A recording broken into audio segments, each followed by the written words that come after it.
Let's turn our focus now to the external ear, the part we can see and touch, but also the area that can develop some surprisingly serious problems. Cerumen impaction. Cerumen, or earwax, is usually harmless. It helps trap debris, moisturize the ear canal, and has antibacterial properties. But sometimes it builds up, and when it does, patients can experience otalgia. That's ear pain or a sensation of fullness, and even hearing loss. Older adults are especially vulnerable, and many try to clear it with hairpins, cotton swabs, or other objects. That's risky. It can injure the delicate canal skin, cause infection, or even perforate the tympanic membrane. So what's the right management? Irrigation with warm water is first line.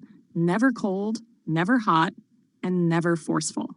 Cold water can trigger vertigo and vomiting, and too much pressure can rupture the eardrum.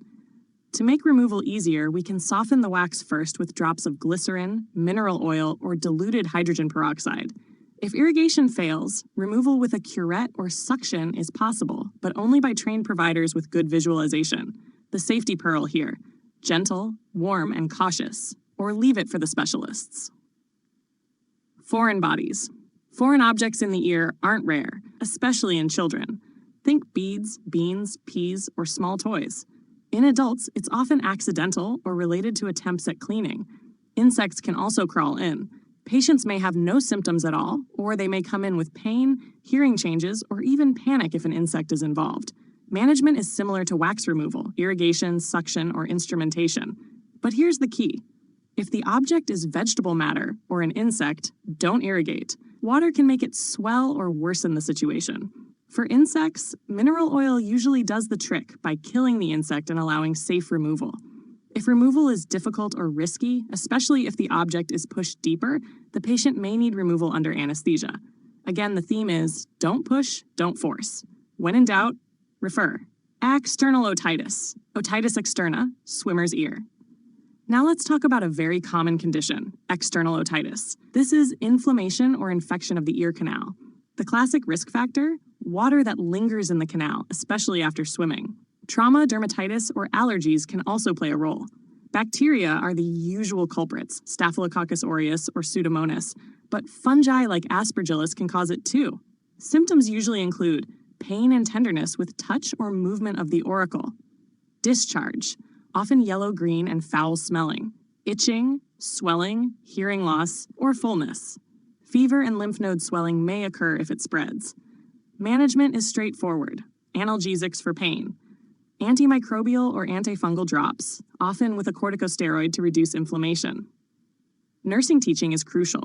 Don't use cotton swabs, don't scratch inside, and keep the canal dry. Protective cotton coated with petrolatum can help when showering. Patients can also use preventive drying drops after swimming, but only if there's no eardrum perforation. Malignant external otitis. This is rare, but it's important. Malignant external otitis, also known as temporal bone osteomyelitis. It's a severe, progressive infection of the ear canal and surrounding tissue, almost always due to Pseudomonas aeruginosa, and it tends to occur in people with compromised immune systems, like those with diabetes or HIV/AIDS.